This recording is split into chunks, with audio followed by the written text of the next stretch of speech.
Chosen one. Stop and listen carefully. Heaven has pressed pause on everything else around you so that you will not miss this moment. You are standing between two worlds.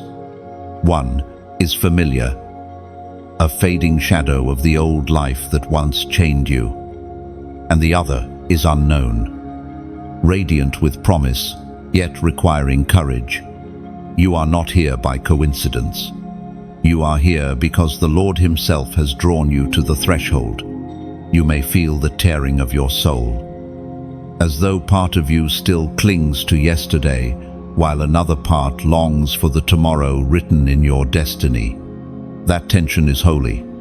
It is not a sign of confusion, it is a sign of calling. Those who live comfortably in one world are not chosen. Those who feel the tearing are the ones marked by heaven. You are marked. Every sleepless night, every unanswered question, every rejection that left scars upon your heart, all of it was a divine preparation. The battles that nearly destroyed you were not random accidents. They were assignments from darkness, designed to stop you before you could awaken to this very moment. But the fact that you are listening right now is proof you survived. And because you survived, you are summoned to rise higher. The old life is leaving. It will not return. The Spirit whispers to you, do not look back, for what lies behind you cannot carry into what lies ahead. The relationships that broke, the plans that crumbled, the comforts that vanished, those were never meant to walk with you into the land of promise. If they stayed, they would poison the soil of your future.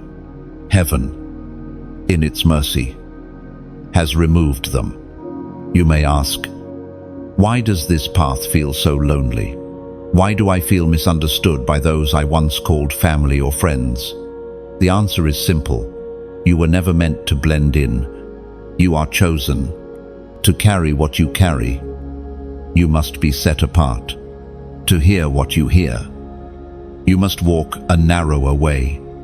As Jesus Himself declared in the Gospel of Matthew, chapter 11, verse 28, "Come to me, all you who are weary and burdened, and I will give you rest." This is not just comfort. It is a command to let go of the old weight you've been carrying. You are not called to drag yesterday into tomorrow. You are called to release it into His hands and walk free. Chosen one. The shaking you feel right now is not punishment. It is transition, like an eagle stirring its nest. The Lord is unsettling everything around you so that you will not stay trapped in comfort, but instead spread the wings He has given you. Those wings are faith, courage, and obedience. When you stretch them, you will rise above the storm that tried to break you. Do not be deceived into thinking you are losing everything. You are not losing, you are being emptied, so that you can be filled with something greater. The old garments of sorrow are falling away, because robes of royalty are being placed upon you. The old chains of fear are breaking because a crown of authority is waiting for your head. But here is the challenge. You must decide. You cannot stand in between forever. The longer you delay, the heavier the weight of indecision becomes. Heaven is asking you, will you cling to what is dying, or will you step into what is eternal? The prophet Elijah once declared, "How long will you waver between two opinions? If the Lord is God, follow Him." That same question thunders now into your spirit. You are standing at the river's edge, and the waters are waiting to part for you. But only when you place your foot forward. Beloved chosen one. This is not a moment to scroll past. This is not entertainment. This is heaven's summons. If you can sense that what I'm saying resonates with your spirit, it is because your destiny is calling your name. You are chosen to cross over. chosen to leave behind, chosen to arise. Now, I invite you, let this message mark your decision. Do not stay silent. Lift your voice, and let your action testify to heaven that you are ready. Like this message, share it with someone who needs to hear it, and subscribe so you remain aligned with every word the Spirit is releasing for this hour. And as a prophetic act, type in the comments the number 111, declaring that you are stepping into new beginnings, leaving the old behind for good. This is your threshold. Step across. Chosen one. The path you walk now has no map drawn by human hands. The road you once relied upon, plans crafted from logic, identities built from approval, relationships tied to convenience, all those maps are dissolving before your eyes. You have been stripped of the landmarks you once trusted, because heaven does not want you guided by the familiar anymore. You are meant to be led by the Spirit, not by the echoes of yesterday. Think for a moment. How many times did you follow plans you thought were solid, only to discover they collapsed beneath you? How many times did you give your trust to people who seemed steady, only to find them unable to walk with you in truth? These were not wasted journeys. They were necessary endings. The Spirit has allowed the ground beneath you to shake, so that you will never again build your destiny on sand. Chosen one. You have outgrown the old identities. What once defined you no longer fits. The name others gave you, the labels placed upon you, the smallness they spoke over your life, these were never heaven's description of you. They were shadows cast by broken voices, illusions that tried to keep you bound. And now, one by one, those illusions are being dismantled.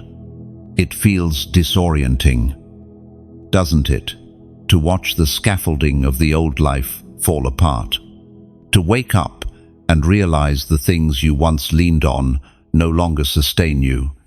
But remember this, God removes what you do not need so that He can replace it with what cannot be shaken. The ache of loss is really the doorway into inheritance. The Apostle reminds us in his letter to the Corinthians, 2 Corinthians chapter 5, verse 17. Therefore, if anyone is in Christ, the new creation has come, the old has gone. The new is here. These words are not a suggestion, but a declaration of your present reality. You are not clinging to fragments of an old self. You are becoming something altogether new. Understand this mystery. Betrayal, rejection, and disappointment are not meant to destroy you. They are meant to expose what cannot remain. People who turned away were not strong enough to walk into your promise. Opportunities that slipped through your hands were never large enough to carry the weight of your calling. The seeming loss is protection in disguise. Do not mourn the old maps too long. Their lines were too limited for where you are going. They led only to small destinations, circles that trapped you in repetition. Heaven is calling you out of cycles and into destiny. You will not wander in circles anymore. You are entering into a straight path, one illuminated by divine light. You may feel, even now, as though the ground is shaking beneath you.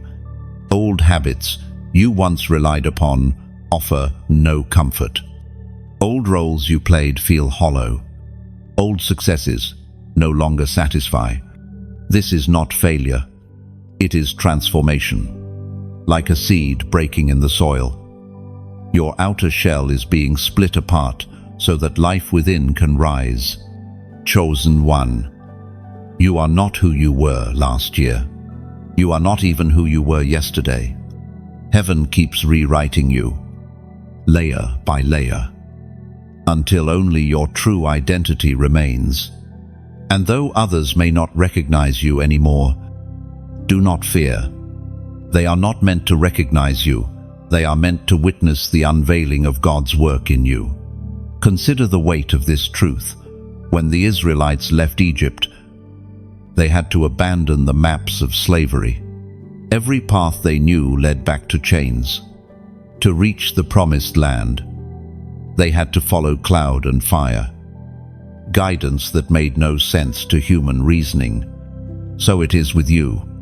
The Spirit is teaching you to trust beyond reason, to move without explanations, to walk by faith and not by sight. Abandoned maps are not curses, they are invitations. Invitations to step into the unknown and discover the God who writes paths in the wilderness and rivers in the desert. Invitations to finally let go of the old compass of fear and receive the true compass of faith. Invitations to see that the end of what you knew is the beginning of who you are. Do not look for shortcuts back to safety. Do not waste your tears on doors that are now sealed. Instead, lift your eyes. Notice the horizon where a new light is rising. Your steps may feel uncertain, but they are ordered by one who cannot fail. Every detour, every delay, every disappointment has already been woven into the tapestry of your destiny. Chosen one, this season may feel like being lost, but in truth, it is being found. When the old maps are gone, you are finally free to be led by the only guide who knows the full picture. And though you may not yet see the destination, trust this: the one leading you is faithful. Chosen one. You are beginning to notice something strange around you. The unraveling has already started. Not in a violent storm, but in small threads loosening one by one. The life you once recognized is quietly slipping away. Habits that used to soothe you no longer work. Words that once energized you now feel hollow. Friendships that once filled your heart feel strangely distant. It is as if heaven is peeling away everything you thought you needed, layer after layer, until only the essence of who you truly are remains. This unraveling is not destruction, it is construction. For a building to rise on solid ground, the old structure must first be dismantled. In the same way, heaven is dismantling the false comforts you clung to so that your true foundation can be revealed. The Spirit does not want you bound to illusions. The Spirit wants you anchored in unshakable truth. At first, it feels unsettling. You may even question yourself. Am I failing? Am I losing my grip? Why do I feel like everything is slipping away? But listen carefully. Chosen one. This is the process of purification. Just as gold is refined by fire, your life is being purified by pressure. The fire does not come to consume you, it comes to remove what does not belong. The Spirit spoke through the prophet Jeremiah. Chapter 29, verse 11. For I know the plans I have for you, declares the Lord. Plans to prosper you and not to harm you. Plans to give you hope and a future. This promise is not whispered into easy times. It was given to a people in exile when their world had already unraveled. So too for you, this unraveling is not the end, but the beginning of a hope-filled future. You may notice how your appetite for old distractions has diminished. The songs, shows, and conversations that once entertained you now leave you empty. Your spirit refuses to be fed with what once satisfied your flesh. This is the sign of growth. A child may live on milk, but maturity demands solid food. You are no longer a child in the spirit. You are being weaned into deeper things. Relationships may also shift. People who once walked closely may drift away without explanation. At first it stings, but in time you will recognize heaven removes what is no longer aligned. Some connections were seasonal, their purpose has been fulfilled. Do not fight to keep what heaven has already released. Even in your inner world, the unraveling is happening. Old mindsets that once dominated your thoughts are being challenged. Lies you believed about yourself are unraveling at their core. Shame is being pulled out by its roots. Fear is losing its grip. And though the process feels raw, it is necessary. A new mindset, a renewed spirit, is being written into you. Beloved, chosen one. This season requires patience. The unraveling is not instant. It is slow, deliberate, purposeful. God is working with care, not haste, because He values what is being built in you. You are not just transitioning, you are transforming. The cocoon may feel like confinement, but within it, your wings are forming. And here is the truth. The more you resist, the more painful the unraveling becomes. But the more you surrender, the smoother the process flows. Trust that what is being taken from your hands is not meant to harm you, but to prepare you. Trust that every unraveling thread is making space for something greater to be woven in. Now, I want you to take a bold step of agreement. As you feel the Spirit confirming these words in your heart, I invite you to type in the comments, "I release all." And why? Because those 3 words carry prophetic weight. They are not just a statement, they are a declaration. When you type them, you are not only confessing with your mouth, but also acting with your will. You are telling heaven that you are ready to stop clinging to the old life. You are saying, I trust the process of unraveling. I trust the hand that is leading me. I trust the one who is weaving my destiny. And this small act, these few words, align your spirit with surrender. And surrender is the key that unlocks peace in the midst of unraveling. Instead of fighting, instead of fearing, you will find yourself resting in the knowledge that your life is not falling apart, it is falling into place. So take courage, chosen one. Do not interpret the unraveling as loss. Interpret it as heaven's preparation. The old life cannot cling to you any longer. And that is good news. Something far greater is on its way. You are chosen for this path. And because you are chosen, you will not fail. Chosen one. The journey deepens. By now you have felt the slow unraveling of the old life. And with it comes a realization. Not everything that clings to you is visible. There are habits, deeply ingrained patterns that whisper to you in moments of weakness. These are the ghosts of habit. Shadows that linger even when the room has been cleared. They do not have power on their own. Yet they haunt the edges of your decision-making, urging you to return to what once enslaved you. Habits form quietly. They rarely shout. They weave themselves into your days through repetition, becoming almost invisible. Over time, you mistake them for identity. This is just who I am. But that is the deception. A habit is not your identity. It is simply a repeated agreement. And when the agreement is broken, the ghost of the habit has nothing left to hold on to. You may feel these ghosts calling to you even now. The desire to numb pain with distractions, the temptation to return to toxic relationships simply because they feel familiar, the urge to settle for less than what heaven has spoken because waiting requires patience. These habits are not neutral, they are assignments designed to keep you tethered to the past. The ancient words recorded in Romans, chapter 12, verse 2, speak directly to this battle.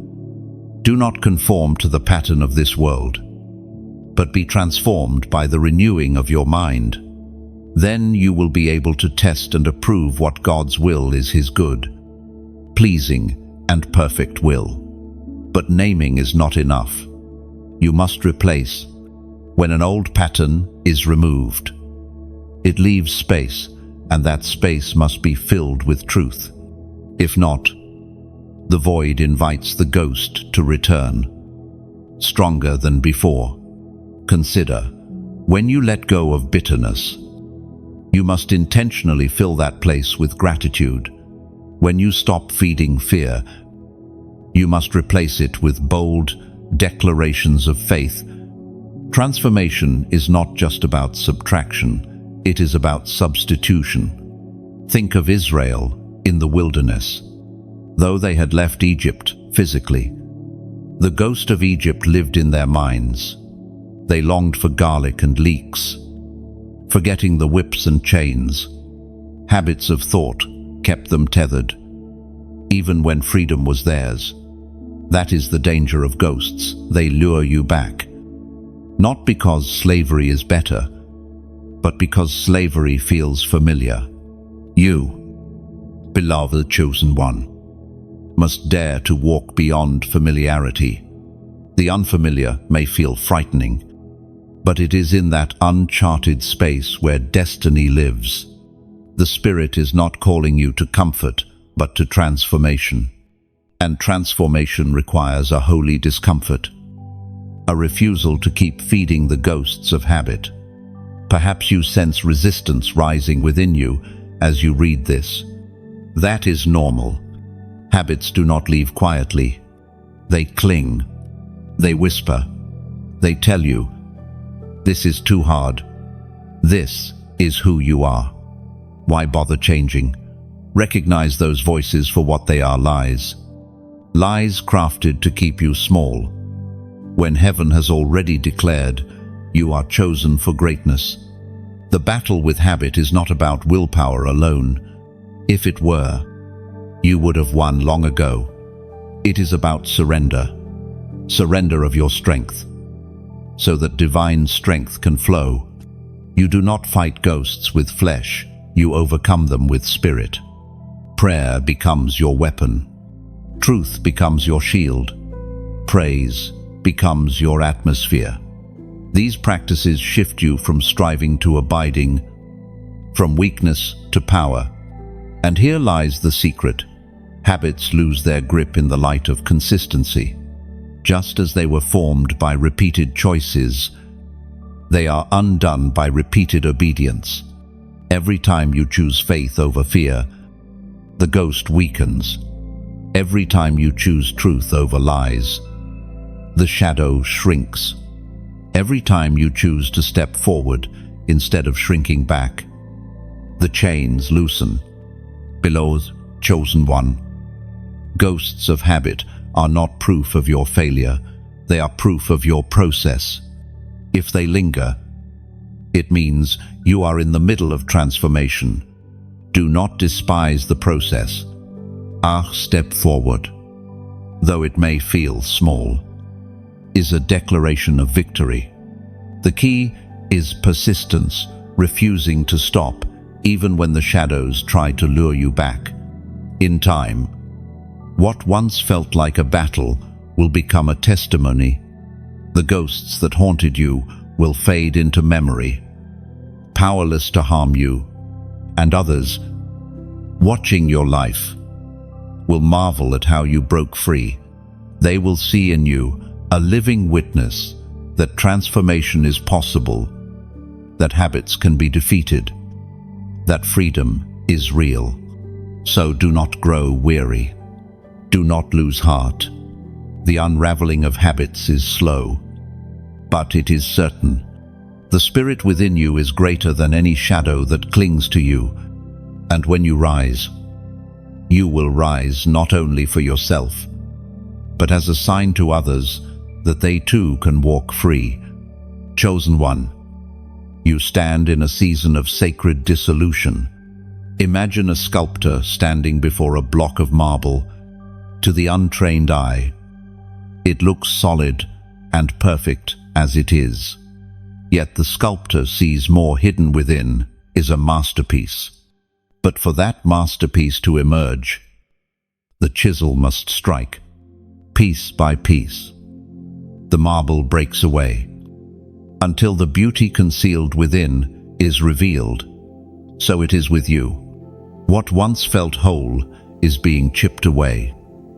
But the artist's hand is steady. Every fracture, every loss, every stripping is part of a design to reveal who you truly are. It is tempting to grieve the falling pieces as if they were your essence. You mourn the job that once gave you status. You ache over friendships that have drifted like autumn leaves carried away by the wind. You wonder why comfort seems to dissolve like sand between your fingers. But chosen one, these fragments are not you. They are the marble that hid you. Their removal is not your end, but your unveiling. The voice of God thundered in the book of Exodus, chapter 14, verse 14. The Lord will fight for you. You need only to be still, or think of clay in the potter's hands. If the pot is misshapen, the potter does not hesitate to press it down, even to the point of collapse, to the clay. This feels like undoing, but the potter's heart is not cruel. The collapse is necessary so the pot may be reformed into something stronger, more beautiful, more useful. Chosen one. The sacred dissolution you face is the potter's act of love. In these moments, you may long for understanding.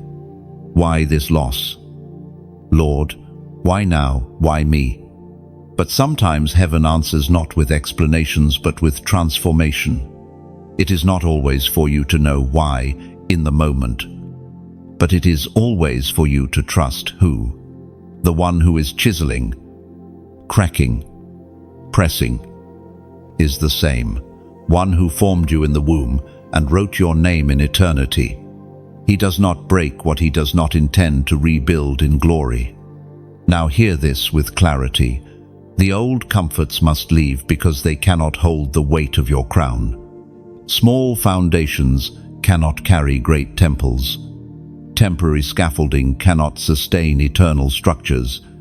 Heaven strips away not to punish you, but to prepare you for permanence. Beloved chosen one, if these words stir something deep within you, let them become a living testimony. Just as a tree needs roots to hold it steady, this message too needs roots to reach those who are still searching in the storm. I ask you, in sincerity, to plant this seed further. Like, share, and subscribe, not as empty gestures, but as acts of planting truth where it can grow. When you do, you extend the reach of heaven's whisper to someone who may be on the brink of giving up. And if your heart is moved even deeper, consider sowing into this work. With your giving, think of it as water poured onto the soil where seeds have already been planted. A seed without water may sprout, but a seed with water flourishes. Your gift, whether large or small, becomes part of the flow that ensures more lives. Hear the call of destiny. It is not a transaction. It is participation in the unfolding of heaven's plan. Just as the widow with 2 coins gave not out of abundance, but out of devotion, your offering, however modest, carries weight in heaven. It declares, I believe in the message of transformation.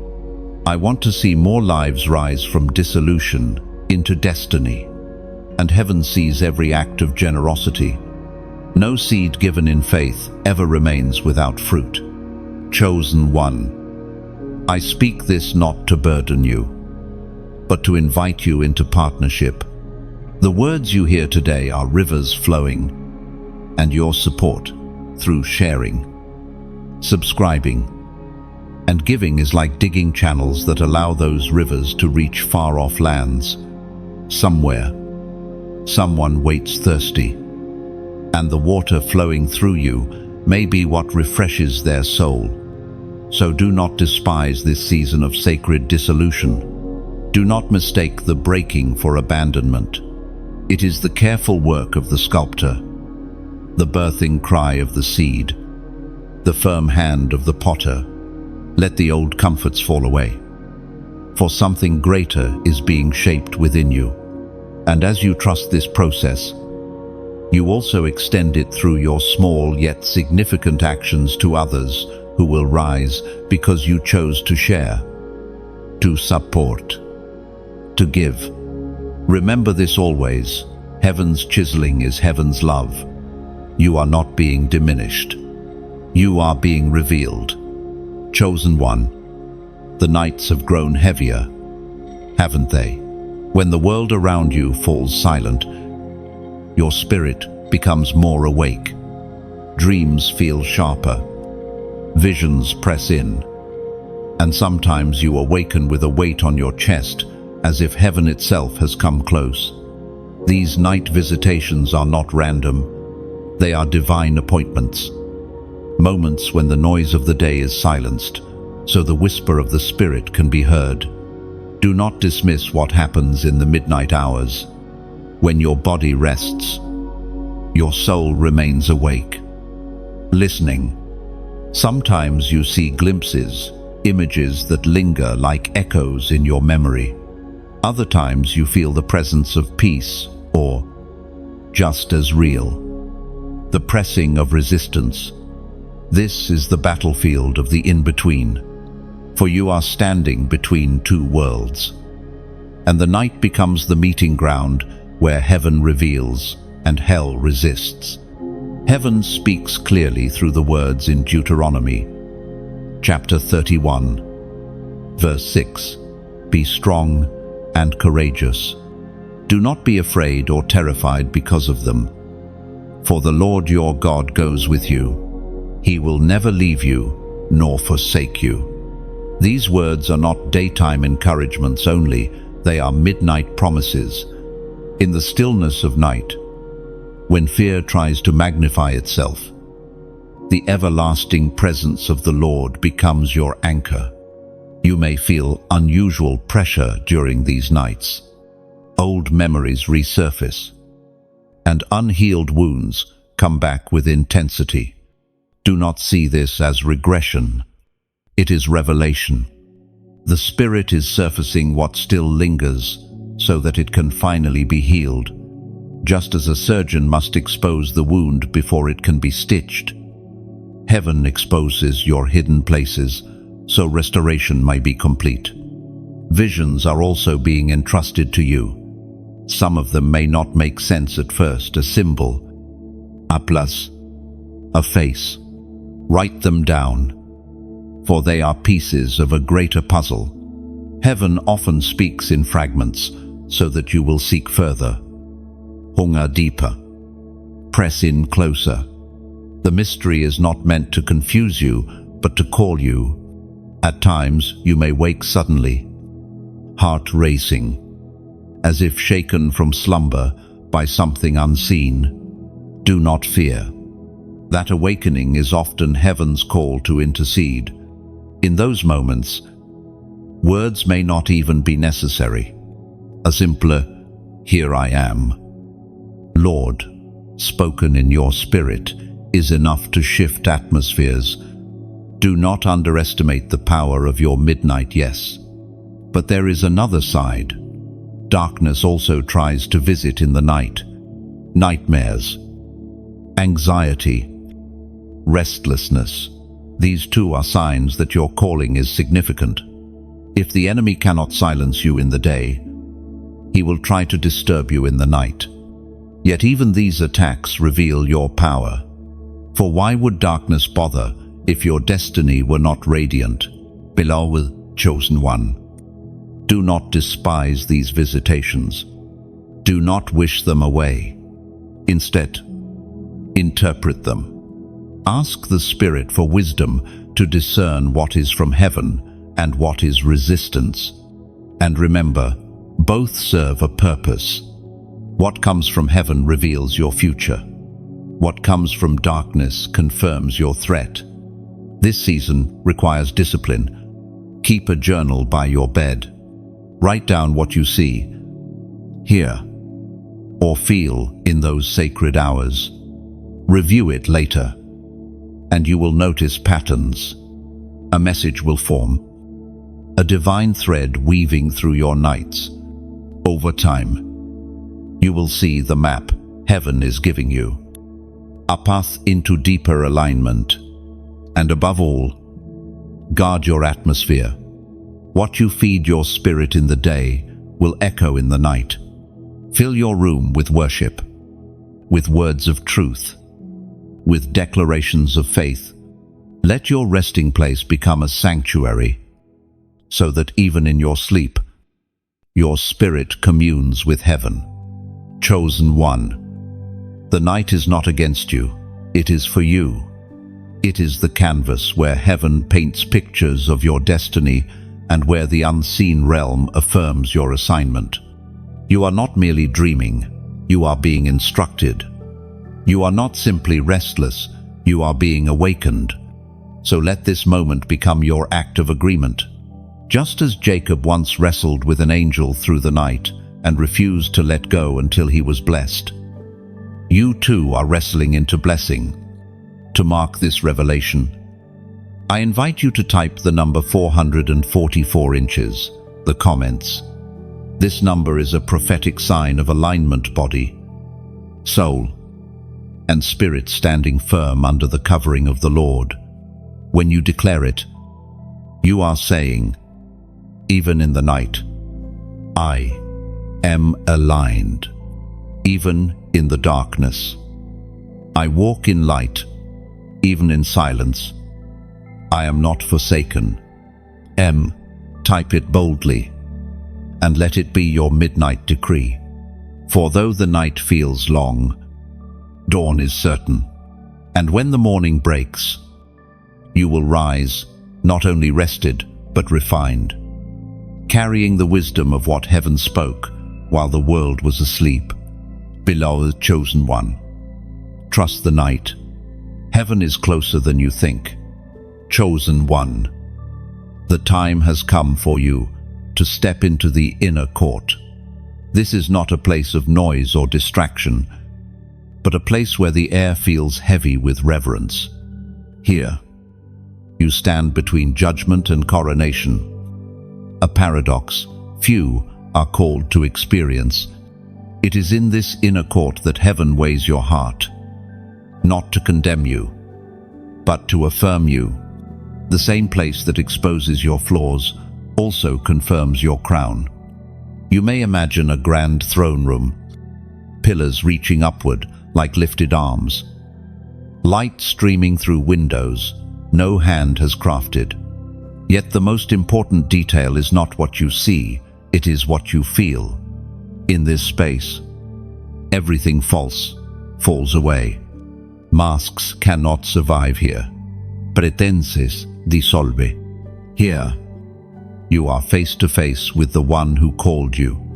It is a sobering reality. The court is a place of exposure. Every lie you believed about yourself is summoned and laid bare.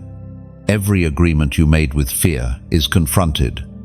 The voices of shame and unworthiness rise to accuse you. Yet in this holy atmosphere, their accusations lose power. For though they speak, the voice of truth speaks louder. The Spirit spoke through the prophet Isaiah. Chapter 43, verse 1. Do not fear, for I have redeemed you. I have summoned you by name. You are mine. Chosen one. In this space, you must make a choice. Will you continue to wear the garments of the old life, stitched together from insecurity and doubt? or will you lay them down and receive the royal robe heaven has prepared for you? The robe is not earned, it is bestowed. Yet you must be willing to unclench your hands, to release what feels safe, but is only false. Understand this. The inner court is not about perfection. It is about permission. Will you give heaven permission to strip away the old and clothe you with the new? Will you allow yourself to be crowned, not with what you think you deserve, but with what God has already decreed? Here, the process is both gentle and fierce. Gentle, because the Spirit handles your heart with compassion. Fierce, because heaven refuses to leave you bound by lies. When you resist, the fire intensifies. But when you yield, the transformation flows like oil. Do not underestimate what is happening here. Every decree spoken in the inner court reverberates into the natural world. What is bound here is bound outside. What is released here is released in your life.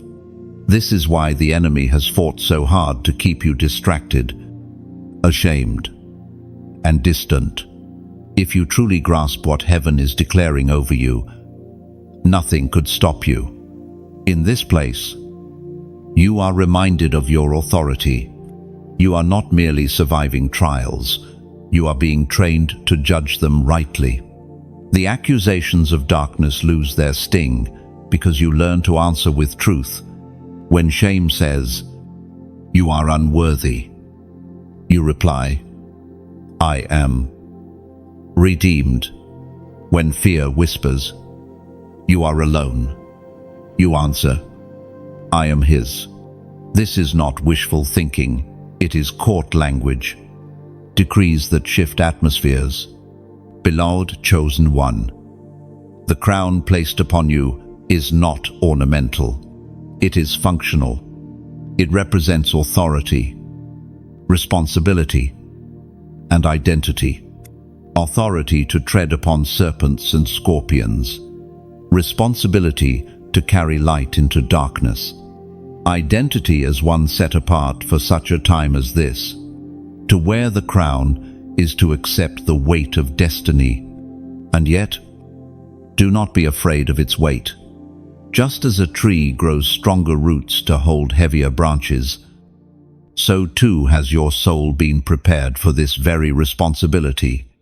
Every rejection, every delay, every wilderness season was building the strength you need now.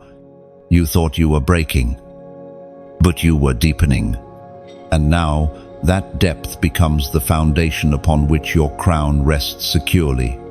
The inner court is also a place of commissioning. Here you receive not just affirmation but assignment. You are told to rise, to go forth, to carry what has been placed upon you. This is why the court is both judgment and coronation. You are judged free from the old and crowned for the new.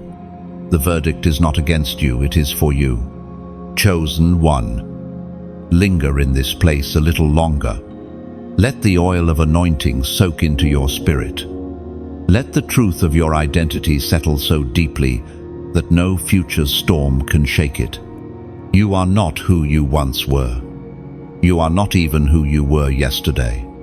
You are a crowned one, summoned by name, sent forth with decree. And when you leave this inner court, do not look back with fear. The crown will not fall. The robe will not tear. The decree will not fade.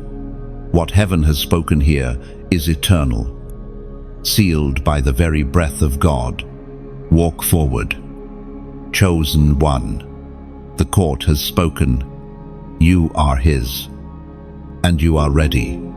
Chosen one. The journey now brings you into a place of discipline where your spirit must learn the art of tactical fasting, not only of the body, but of the mind. For many think of fasting only as abstaining from food. But heaven calls you to a deeper fast, one that severs the cords of unhealthy dependency, and awakens the clarity of discernment. The mind, when left unchecked, feeds on constant noise. It craves distraction, repetition, and comfort in thoughts that circle endlessly but never produce peace. The old life you are leaving behind was nourished by these cycles. Fear replayed like a broken record, doubt rehearsed like an unwanted script, bitterness replayed like a familiar song. Tactical fasting is heaven's answer to these cycles.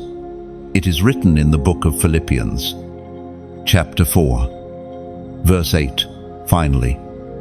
Brothers and sisters, whatever is true, whatever is noble, whatever is right, whatever is pure, whatever is lovely, whatever is admirable, if anything is excellent or praiseworthy, think about such things. Below the chosen one. Fasting of the mind means stepping back from voices that dull your spirit. Perhaps it is the endless stream of comparison through what you see on screens. Perhaps it is the constant replay of words spoken over you in the past. Words that tried to shrink your worth. Or perhaps it is the inner critic that whispers, "You are not enough." Each of these voices demands your attention like a beggar at the gate. Yet heaven asks you to turn away and say, "No more. I will not feed this voice again." Understand this clearly. What you starve dies.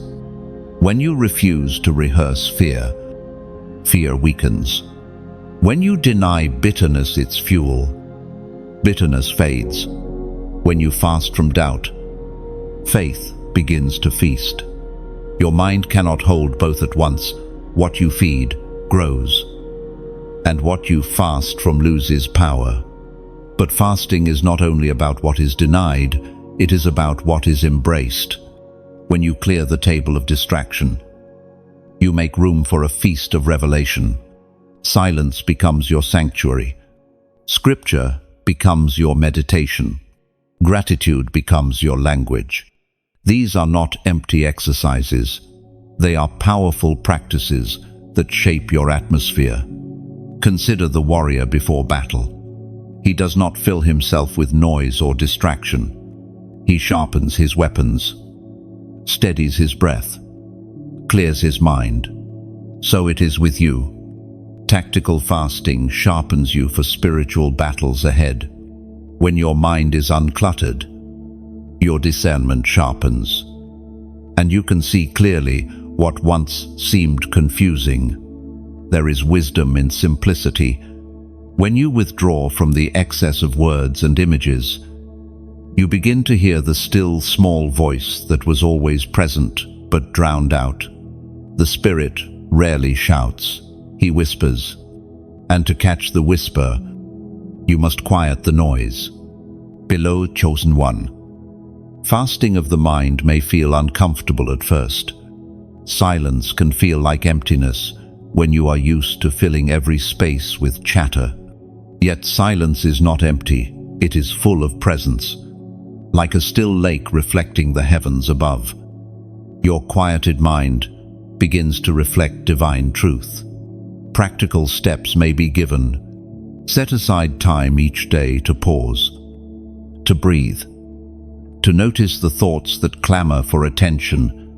Ask yourself, does this thought align with heaven's truth? If not, release it. Do not argue with it. Do not entertain it. Simply fast from it, turn away, and choose another. Over time, this discipline will rewire your spirit to default, not to fear, but to faith. This is not legalism, it is liberty.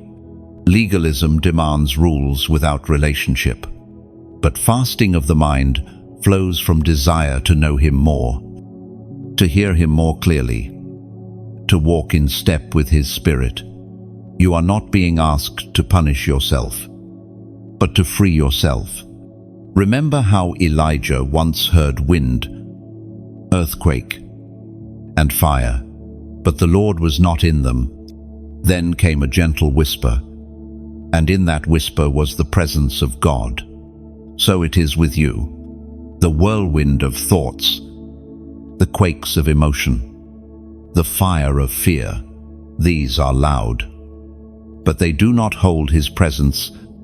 His presence is in the quiet place you enter when your mind fasts from chaos.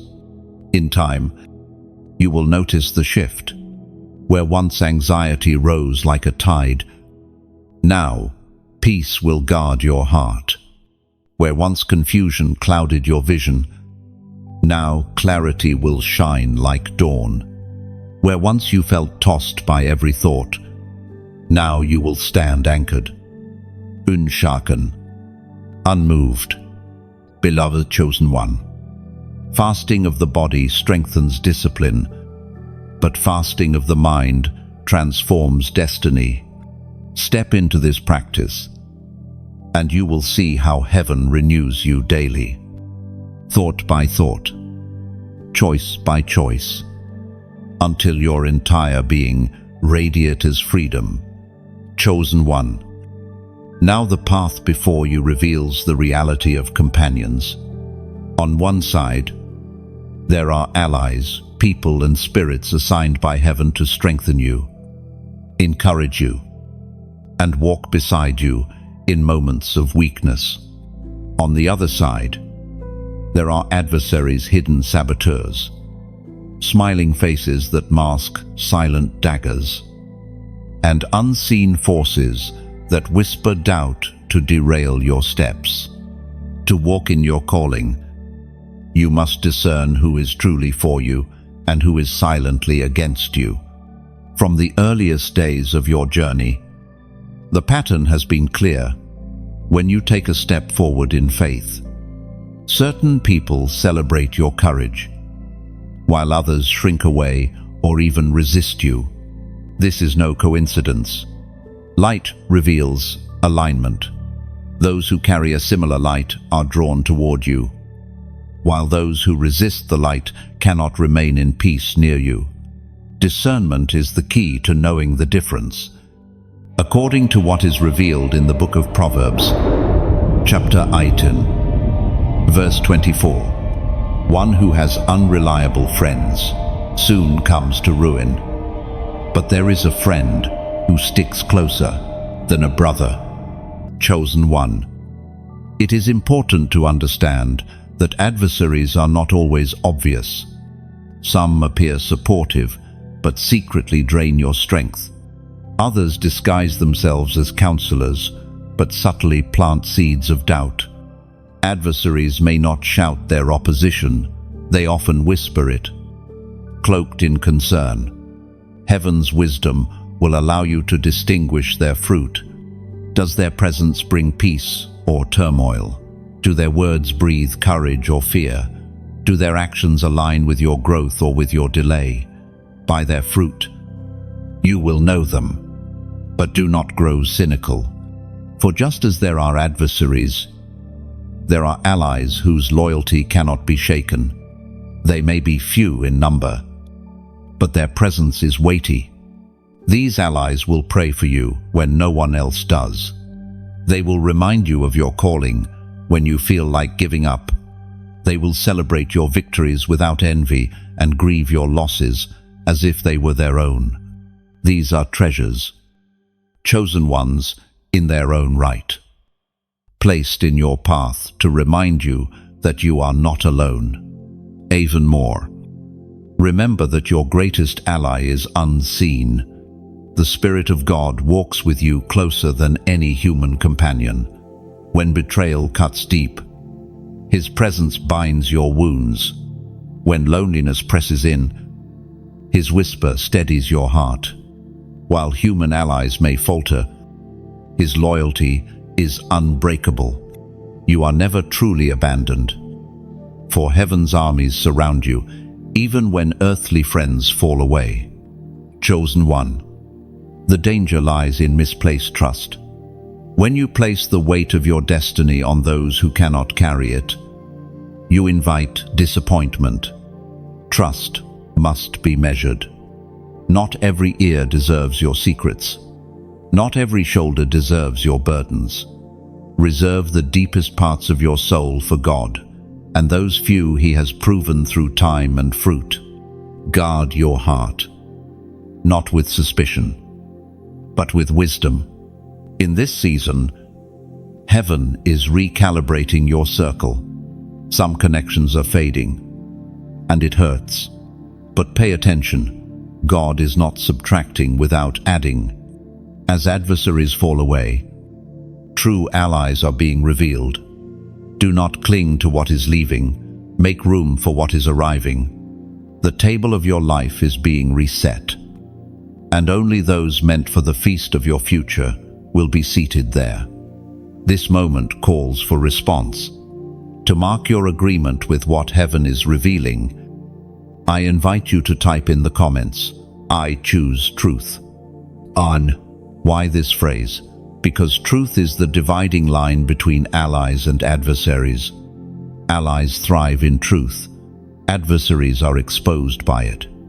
When you declare, "I choose truth," you are aligning yourself with heaven's standard. You are saying, "I will no longer be deceived by empty words or manipulated by false friendships. I will walk in truth. I will surround myself with truth, and I will anchor my life in truth." And this act of writing is more than symbolic. It is prophetic. As you declare it, something shifts in your spirit. Your eyes sharpen to see people more clearly. Your discernment heightens to sense atmospheres more accurately, and your resolve strengthens to release what is false, even when it costs you. Beloved chosen one, trust the process. You do not need a multitude to walk into your destiny. Gideon's army was reduced from thousands to 300, yet that remnant carried victory. So too, with you the few who remain are enough, because the God who fights for you is more than enough. Walk forward with courage. Allies will stand. Adversaries will scatter, and you will discover the power of being surrounded, not by many, but by the right ones. Chosen one. The river lies before you. Its waters are deep, its current strong, and its sound both terrifies and calls you. This is the liminal river, the boundary between what was and what will be. Behind you lies the land of familiarity, where old habits and old names cling like shadows. Ahead lies the territory of promise, wide and uncharted, waiting for the soles of your feet. To cross this river is not merely to change location, it is to change identity. Imagine Israel at the Jordan's edge. The wilderness stretched behind them, yet the land flowing with milk and honey stood in sight. For 40 years they wandered in circles, but one step forward into the water changed everything. That same choice now stands before you. The river is not meant to drown you, it is meant to carry you into destiny. The ancient words recorded in Joshua, chapter 1, verse 9, echo now with clarity. Have I not commanded you? Be strong and courageous. Do not be afraid. Do not be discouraged. For the Lord your God will be with you. These words are not merely comfort, they are a command. Courage is not an option at the river's edge. It is the bridge that carries you across. But stepping into the river requires trust. The waters will not part while you stand hesitating. Only when your foot touches the edge does the miracle begin. Faith is always forward. Fear clings to the shore. But faith moves into the current. Beloved, chosen one. Heaven waits for your step. Crossing this liminal space is like a caterpillar entering the cocoon. On the outside, it looks like confinement, perhaps even death. But within, a transformation is taking place. The cocoon dissolves what once was, so that wings may form. You too are in that sacred in-between where the old dissolves and the new emerges. Do not despise the cocoon. It is the passageway into flight.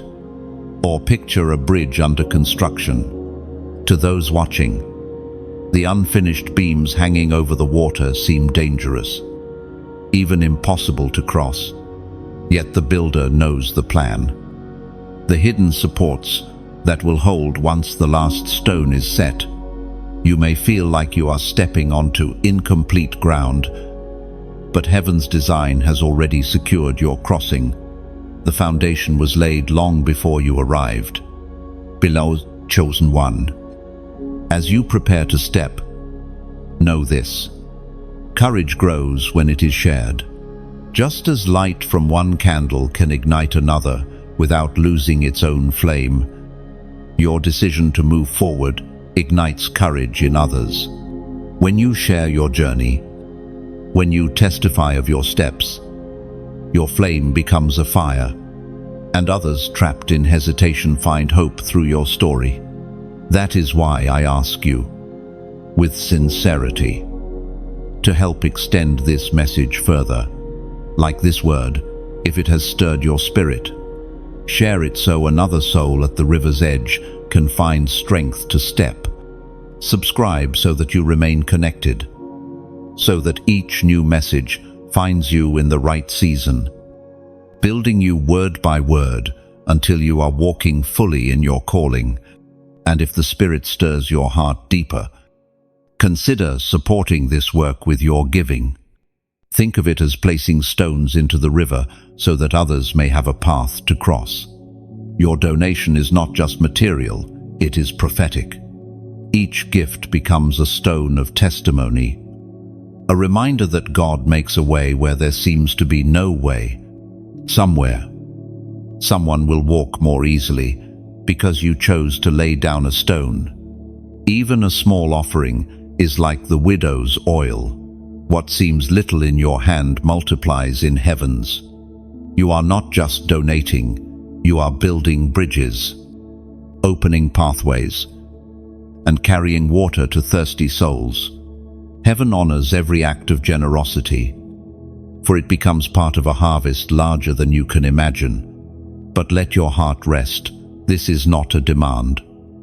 It is an invitation. Just as crossing the river is a choice, so too is sowing into the journey of others.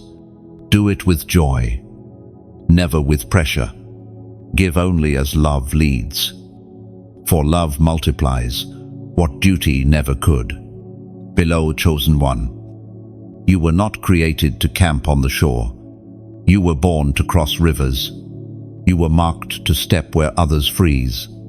And as you place your foot upon the water's edge, know that heaven moves with you. The current may rage, but the path will open. The unknown may stretch wide, but the promise is certain. Take courage.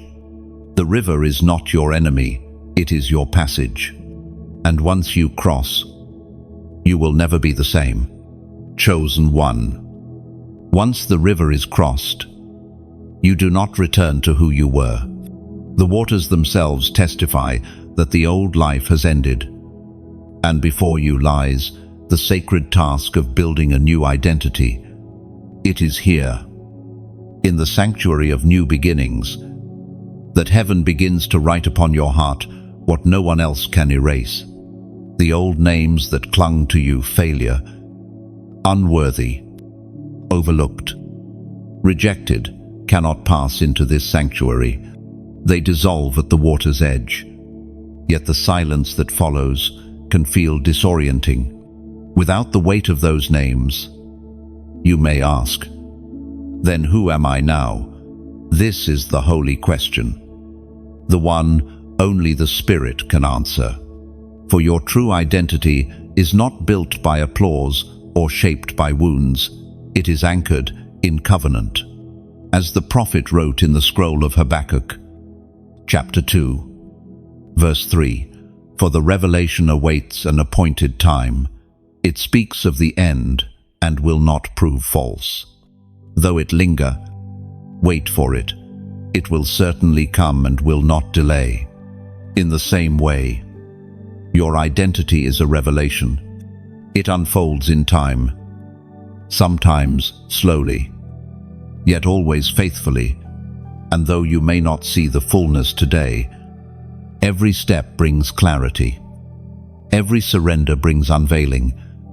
Below the chosen one. Identity is not performance. It is not what you achieve, not the trophies displayed or the titles collected. Those things are shifting sands. True identity is covenantal. It is rooted in who God declares you to be. When He says you are chosen, no failure can unchoose you. When He calls you beloved, no rejection can unlove you. When He crowns you, no enemy can uncrown you. This sanctuary of identity is like a temple, and every choice you make builds its walls. Each time you choose truth over lies, you lay a stone. Each time you choose forgiveness over bitterness, another pillar rises. Each time you choose courage over fear, the roof is secured. Over time, the temple of your identity becomes unshakable, a dwelling where glory rests. But know this, construction begins with foundation, and the foundation is always trust. If you do not trust the one who names you, you will keep running back to false identities, begging others to define you. Trust anchors you. Trust says, even if I do not yet see the full picture, I believe what heaven has spoken. Chosen one. This sanctuary is also a place of reflection. Here you begin to see not only who you are, but also who you are not. You are not the sum of your mistakes. You are not the voice of your critics. You are not the shadow of your past. To accept your true identity, you must release the imposters. Otherwise, they will compete for the throne of your heart. Identity is also forged in solitude. Just as Jesus withdrew to lonely places to pray, you too will find that the sanctuary of your new self often requires stepping away from noise. Solitude is not punishment, it is refinement. It is in the quiet that you hear heaven's affirmation most clearly. Think of a tree planted by streams of water. Its roots stretch deep, unseen by the world. Yet it is those roots that secure its identity. The leaves may change, the seasons may shift, but the tree remains. So too, with you, the sanctuary you build within secures you when storms arise. Others may see only the fruit, but heaven delights in the roots. Beloved chosen one, do not rush this process. A sanctuary is not built overnight. Prayer, each act of surrender, each quiet moment of listening becomes part of the architecture. In time, what you carry within will radiate outward. Your words will carry weight, not because they are loud, but because they flow from identity. Your presence will shift atmospheres, not because you strive, but because you stand rooted in truth. And here is the mystery. As you construct this sanctuary, you realize that you are both the builder and the dwelling. You are building the place where you yourself will dwell. Heaven partners with you in this holy construction, shaping you into a vessel of glory. Beloved, do not despise small beginnings. Even if the sanctuary feels incomplete now, celebrate the progress. One stone at a time, one choice at a time.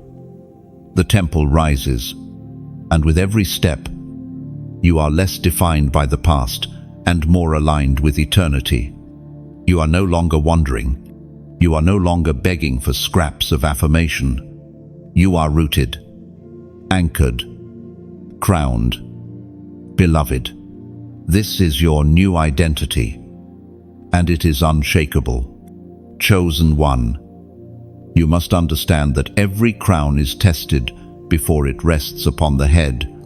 The moment you stepped into new identity, heaven already declared you chosen. But now the proving comes. Tests are not sent to destroy you. They are sent to reveal you. What is untested cannot be trusted. And heaven desires that the fullness of your calling be anchored, not fragile. The pressure you feel in this season is not punishment, but proof. Every storm that beats against your life is a witness to the strength you carry. The fire you walk through is not designed to consume you, but to refine you. And though the trial may seem endless, remember that gold remains after fire. But impurities do not. The apostle reminds us in his letter to James, chapter 1, verses 2 through 4, "Consider it pure joy, my brothers and sisters, whenever you face trials of many kinds, because you know that the testing of your faith produces perseverance. Let perseverance finish its work, so that you may be mature and complete, not lacking anything." These words turn the meaning of trials upside down. What others call suffering, heaven calls shaping. What others call delay, heaven calls preparation. Beloved chosen one, think back on the moments that nearly broke you, the sleepless nights, the unanswered prayers, the betrayals that cut deep. Yet here you are, still standing, stronger than before. This is the evidence of testing fulfilled. Every time you thought you would collapse, you were being strengthened. Every time you wondered if God had forgotten you, heaven was writing endurance into your spirit. Understand this. Trials expose what is false and confirm what is true. They strip away pride, illusions, and fragile hopes. But what remains after the storm is unshakable faith. And faith like that terrifies the darkness. For when you have been tested, you no longer fear the fire. You carry its refinement as your testimony. Chosen one. Even Jesus himself was tested in the wilderness before stepping into his public ministry. The Spirit led him there, not the enemy. Not coincidence, but the Spirit. Why? To prove the word within him, to solidify his identity, and to prepare him for the weight of his assignment. If the Son of God walked through testing, how much more must you embrace your own? But hear this carefully. Testing is not forever. Every trial has an appointed end. The wilderness is not your dwelling place. It is your passage, just as seasons shift. So too do trials. What feels endless today will soon become a testimony tomorrow. Hold fast. For the proving ground is not eternal. It is a temporary fire forging eternal strength. Beloved, trials also reveal who walks with you. Some who seemed loyal vanish when pressure comes, while others you never expected step forward in faithfulness. In this way, testing not only proves you, but also proves those around you. And though it may feel like loss when people fall away, it is actually clarity. Heaven is showing you who belongs in the next chapter. Now, I ask you to make a declaration. If your spirit senses this message as confirmation, type in the comments the number 555. Why this number? Because it symbolizes grace multiplied. Grace in the beginning, grace in the middle, and grace in the end. When you write it, you are declaring, I will not be crushed by testing, for grace carries me through. I am not abandoned in the trial, for grace surrounds me. I will rise from the fire refined, not destroyed. No, do not underestimate this act. It may seem small, but writing it is a prophetic alignment.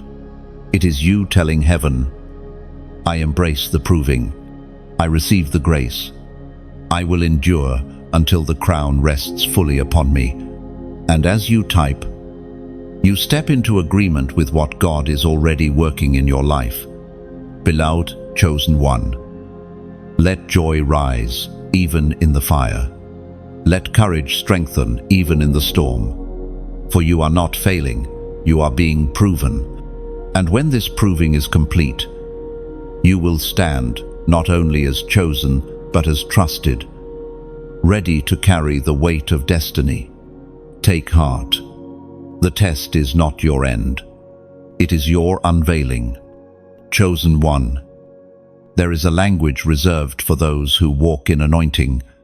It is not the language of fear, nor of compromise, nor of self-doubt. It is a rhythm, a cadence, a sound that shifts atmospheres. The language of the anointing is not simply what you speak with your lips, but what flows from the core of your being. It is prayer that shakes foundations, declarations that pierce through darkness, and silence that carries more weight than 1,000 empty words.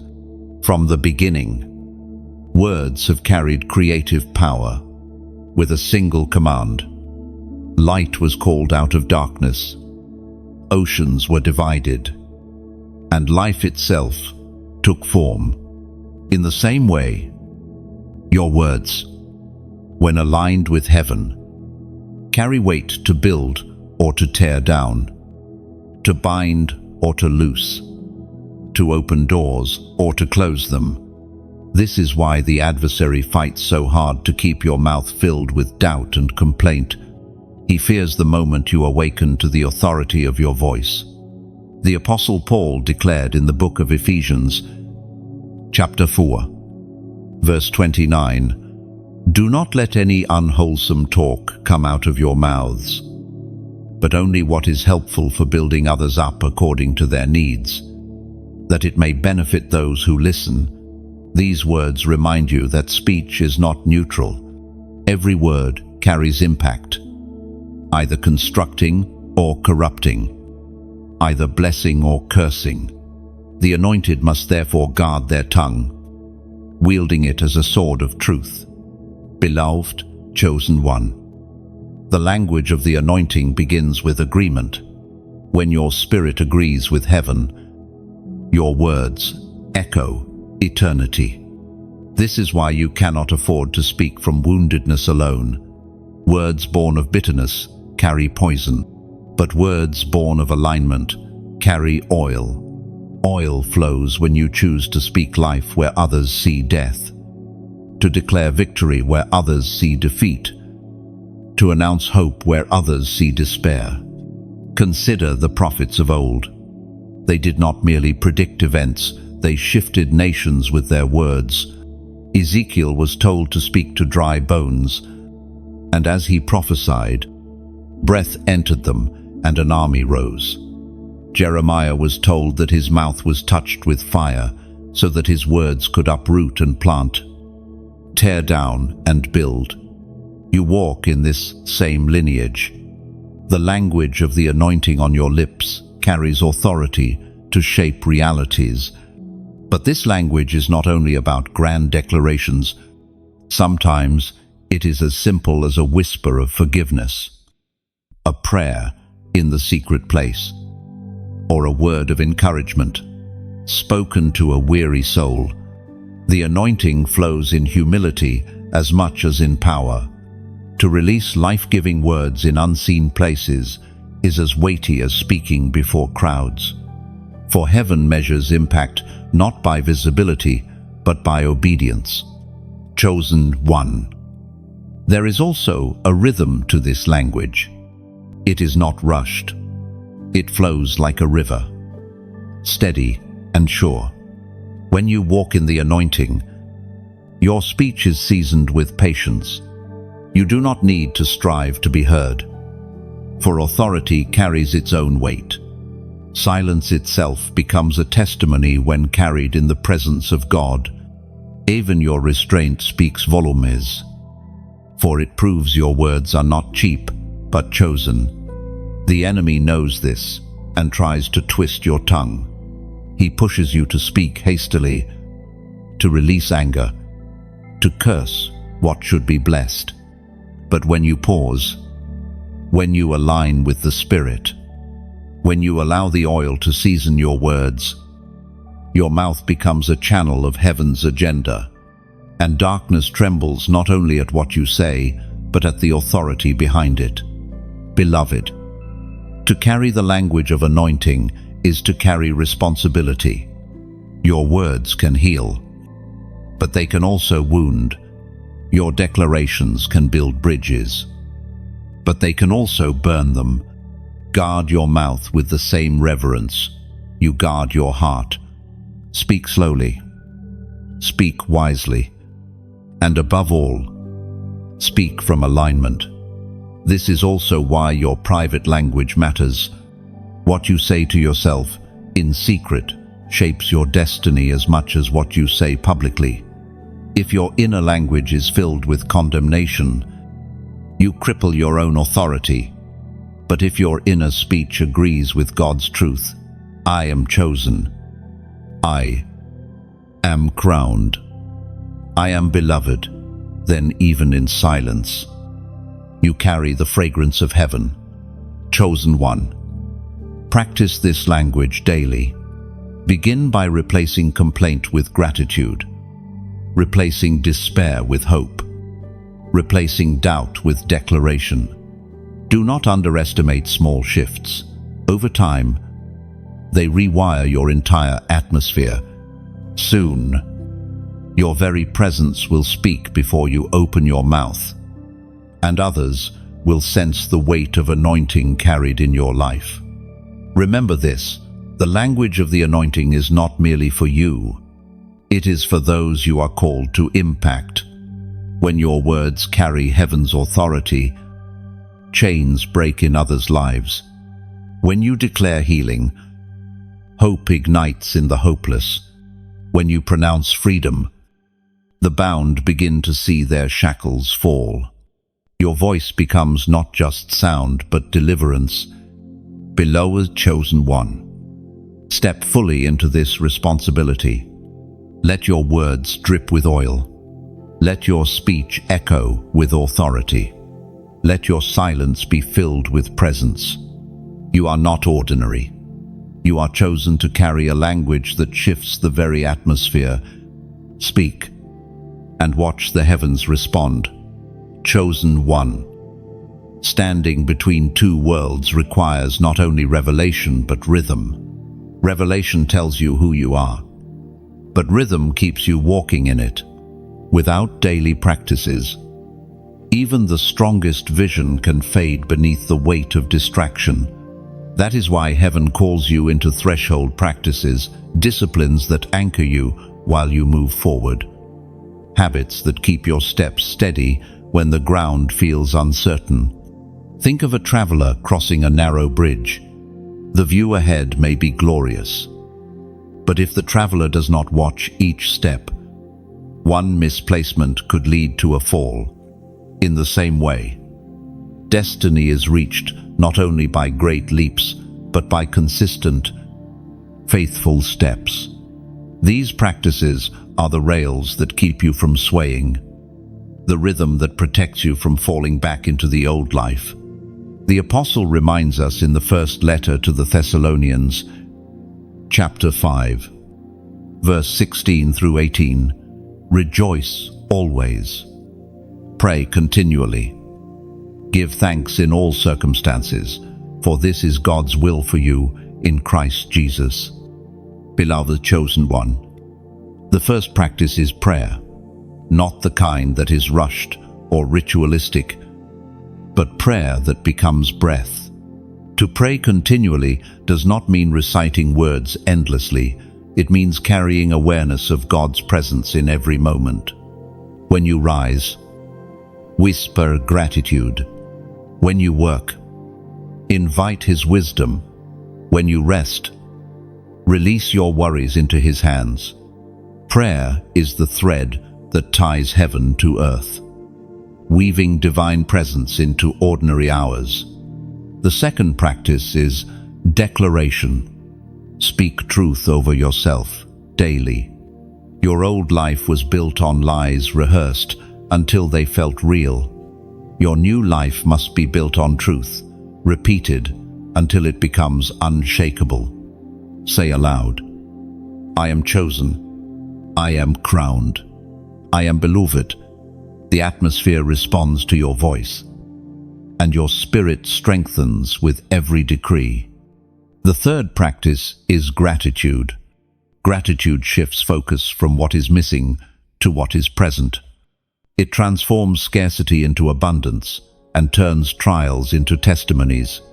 To thank God even in difficulty is to say, I trust the outcome even when I cannot see it.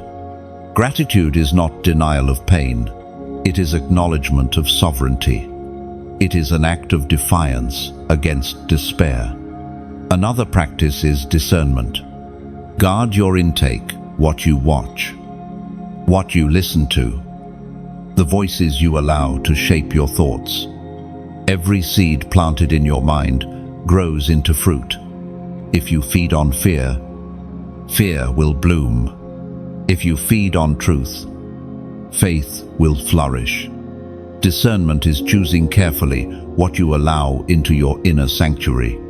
Rest is also holy.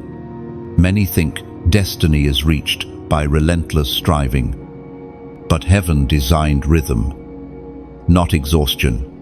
Even the Creator rested on the seventh day. Rest is not laziness, it is trust. When you rest, you declare, I believe God sustains me even when I cease from striving. Rest recalibrates the spirit, sharpening your hearing and renewing your strength. Beloved, do not despise simplicity. These practices may feel small, but they are powerful.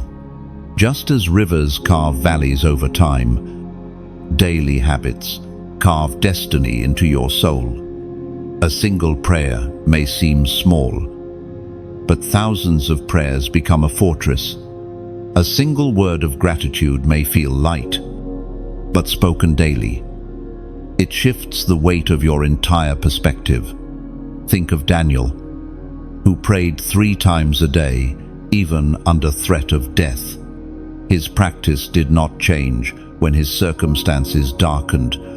Because of his consistency, lions could not devour him. So it is with you. Your threshold practices will protect you when the adversary surrounds you. Chosen one. Consistency is more powerful than intensity. A flame that burns steady will outlast a spark that flashes bright and dies. Do not measure your strength by emotional highs or bursts of zeal.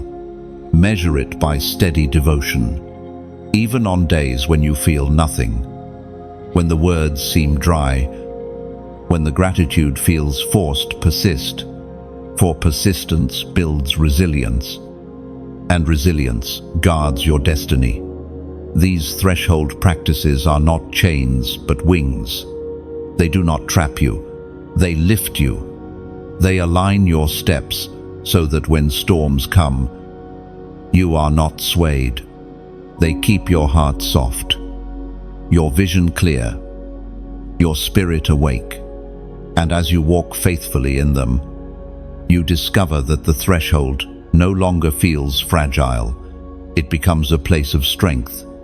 Beloved chosen one, you are not called to stumble back and forth between two worlds. You are called to walk with clarity, anchored by practices that keep you rooted in truth. Let prayer be your breath, declaration your song, gratitude your perspective, discernment your shield, and rest your renewal. In these, you will find stability. In these, you will discover joy. And in these, You will walk boldly across the threshold, carrying not just revelation, but rhythm. Chosen one. As the crown rests upon your head, know this: crowns always attract battles. To wear authority is to become a target. You have felt the whispers of resistance already. But as you rise higher, the opposition intensifies. This is not because you are weak, it is because you are dangerous to darkness. The battle for the crown is fierce, but it is also holy. For every strike against you becomes proof that you carry something worth fighting. Imagine a torch lifted in the night. The brighter its flame, the more moths and insects swarm around it. They are not drawn to the torch itself, but to the light it carries. In the same way, the attacks that swirl around you are drawn to your light. Do not misinterpret this as failure. It is confirmation. The crown you wear shines so brightly that darkness cannot ignore it. The Spirit spoke through Paul in the second letter to Timothy, chapter 4, verse 7. I have fought the good fight. I have finished the race. I have kept the faith. Beloved chosen one, battles come in many forms. Some arrive as inner storms, doubts that gnaw at your mind, fear that rises like a tide, weariness that whispers, you are not strong enough. Others come through people, unexpected betrayal, criticism from those you thought were allies, misunderstanding that isolates you, and still others come unseen. Spiritual resistance pressing against your progress, invisible forces trying to block your way. Each battle is real, but none are final. The battle for the crown is not meant to strip it from you, but to prove you worthy of wearing it. Just as a warrior's strength is not displayed by sitting peacefully, but by facing the clash of swords, so too your authority is revealed, not in ease, but in endurance. You are not crowned for comfort, you are crowned for conquest. Consider the image of a tree in the storm. Winds bend its branches. Rains soak its roots. Lightning cracks the sky. To an onlooker, it seems the tree may fall. But when the storm passes, it stands stronger, its roots deeper, its trunk more resilient. The storm does not destroy the tree, it defines it. Beloved, your battles are storms, but storms that deepen your roots. Now hear this, your testimony is being written in the battle. Others may see only your crown, but they will be moved by your scars. Scars are not marks of defeat, they are proof of survival. They testify that you stood, you endured, you conquered, and when others see your scars, they will believe that they too can rise. Beloved, chosen one, in this moment, I ask something of you. If these words resonate with your spirit, do not keep them hidden. Like the torch that shines brighter when lifted higher, let this message be lifted where more can see. Like this word, share it with those who are weary. And subscribe so that you remain connected to each fresh outpouring of encouragement. Each act of sharing is not just support, it is warfare. For when light spreads, darkness loses ground. And if your heart is stirred even deeper, I invite you to consider sowing into this work. Think of it as strengthening the hands that hold the torch. Every gift, whether small like a drop or large like a stream, flows into the river that carries this message further. Your donation is not a transaction, it is participation in the battle. It says, I will not stand by while the fight rages. I will join. I will uphold. I will ensure the flame does not dim. End quote. Even more. I ask you to interact with this message. Leave a comment, not just as routine, but as testimony. Share a word, a phrase, or even a prayer. Your comment is like a stone placed on an altar, marking that you were here, that you heard, that you responded, and when others read it, your words may become the encouragement they desperately need. Beloved, this battle may feel heavy, but remember, you do not fight alone. Heaven's armies surround you. Angels are dispatched at your prayers. The Spirit strengthens your hands when they grow weary. And the one who crowned you is faithful to protect what he placed upon you. No enemy can steal what heaven has sealed. So lift your head. Even when the battle rages, do not stare at the storm. Fix your gaze on the crown. For every clash, every wound, every tear is shaping a testimony that will echo beyond your life into generations to come. The crown is not slipping, it is settling. And the battle you face now is the very fire that secures it. Beloved, chosen one. You are not weak, you are a warrior crowned. Chosen one. After battles are fought and storms have passed, signs begin to appear. They are subtle at first, like dawn breaking through a long night, yet unmistakable when your eyes are open. These are the signs of new life, the proof that the old has truly left you and the new has taken root. The first sign is in your relationships, where once you chased after people who did not see your worth. Now, connections form with those who value your true identity. It is as though heaven has rearranged your circle. Some have quietly stepped out of your life. And though the loss may have stung, in their place come souls who strengthen, encourage, and align with your destiny. This is no accident. It is divine reordering, a holy exchange of shallow ties for covenant bonds. Another sign emerges in provision, where resources once seemed scarce and doors once shut tight. Unexpected opportunities begin to open. What used to require striving now flows with ease. This is not coincidence, it is favor. Heaven's economy does not work like the world's.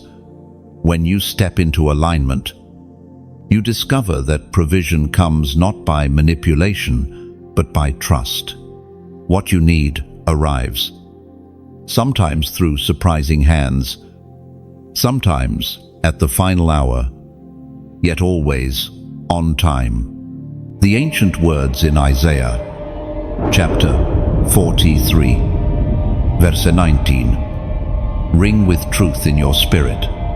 See, I am doing a new thing. Now it springs up. Do you not perceive it? I am making a way in the wilderness and streams. This is the heartbeat of new life, not the recycling of old patterns, but the creation of something entirely fresh. Where once there was wilderness, now there is a path. Where once there was dryness, now living water flows. Beloved, chosen one. Notice also the shift in your desires. The cravings of the old life lose their grip. The things that once enticed you now feel empty. Instead, your heart hungers for what nourishes your soul truth, presence, peace, and purpose. This inner shift is one of the clearest signs that transformation has taken hold. You no longer long for Egypt. You desire the promised land. Your perspective changes too. Where once you saw obstacles, you now see opportunities. Where once rejection felt like abandonment, you now interpret it as protection. This is the fruit of renewed vision. Trials no longer define you as cursed. They become markers of your growth. Even pain transforms into testimony. For you see how each wound pushed you closer to your true self. Beloved, the signs of new life are not always grand or dramatic. Sometimes they are as simple as waking with peace instead of dread, or choosing silence instead of retaliation, or finding joy in the small, unnoticed moments. These are not small victories. They are evidence of resurrection power working in you daily. Even your voice carries new weight. When you speak, others pause to listen, not because you shout louder, but because authority now rests upon your words. The crown on your spirit shines through your language.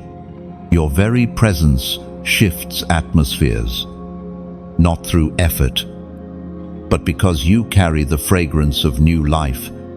Pay attention also to the alignment of time. Delays that once frustrated you now make sense. You begin to see how heaven was orchestrating events all along, preparing you for moments you could not yet handle. New life comes with the clarity of hindsight. The wilderness was not wasted. The waiting was not empty. Every delay was weaving you into readiness. And yes, there will still be challenges, but even they feel different. Instead of drowning you, they train you. Instead of breaking you, they build you. New life does not mean the absence of struggle. It means the presence of strength. You no longer collapse under pressure. You rise through it. Beloved chosen one, take courage in these signs. Do not dismiss them as coincidence or luck. They are heaven's confirmation that the old life has truly departed. You are no longer bound by yesterday's chains. You are walking in a new day, clothed in promise, surrounded by favor, and strengthened by truth. Let your heart rest in this assurance. You have crossed over. The evidence surrounds you, both within and without. And the more you walk in this awareness, the more the signs will multiply. What began as a trickle will grow into a river. What began as a whisper will swell into a song. Beloved, trust the signs. They are not fleeting. They are the footprints of your new beginning. Chosen one, you have reached the moment long foretold, the coronation walk. The journey through unraveling, stripping, testing, and rebuilding was never aimless. It was always leading you here. This is not merely about survival. This is about emergence. You step now into the open space of destiny, clothed in a robe that was tailored in secret, crowned with authority that no one can remove. The coronation walk is not a single event, but a passage. It is the unfolding of who you are in the presence of those who once doubted, misunderstood, or overlooked you. Yet notice this, your walk is not for revenge. It is not to prove them wrong. It is to prove God right. Every step you take declares, what heaven spoke has come to pass. Lo, as Jesus himself declared in the Gospel of John, chapter 15, verse 16, you did not choose me, but I chose you and appointed you so that you might go and bear fruit, fruit that will last, and so that whatever you ask in my name, the Father will give you. This is the essence of your coronation. You were chosen, appointed, and sent to bear fruit that endures beyond seasons, beyond applause, beyond generations. Beloved chosen one, your coronation walk is marked by dignity. You no longer rush as one desperate to arrive, nor stumble as one unsure of the path. You walk with measured steps, steady and unhurried, because you know the crown is secure. Authority does not demand haste, it carries its own weight. Your presence alone becomes a testimony that the old life is gone and the new life has begun.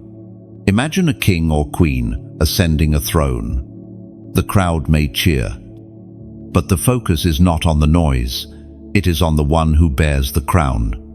In the same way, do not measure your coronation by the reaction of others. Some will celebrate you, others may criticize, and some will remain silent. But none of their responses alter the truth. Heaven has enthroned you. Your walk is also for those who follow behind. Just as torches light the way for others in the dark, your steps illuminate a path for those still trapped in old cycles. They will see your journey and believe freedom is possible. They will hear your testimony and realize their own wilderness is not the end. This is the ripple effect of your coronation. It is not for you alone. Beloved, notice how your speech has changed. Where once you hesitated, now your words flow with authority. Where once you doubted, now you declare. Where once you carried fear, now you carry peace. These are not rehearsed behaviors. They are the natural outflow of an identity sealed in the presence of God. Your voice is now anointed for nations. Whether those nations are multitudes or the one person standing in front of you, the coronation walk is not without weight. Responsibility rests on your shoulders.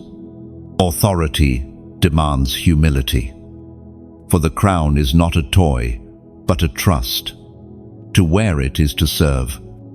To lead, not from pride, but from compassion. Remember always that the crown you carry is not yours alone. It is a reflection of the King you represent.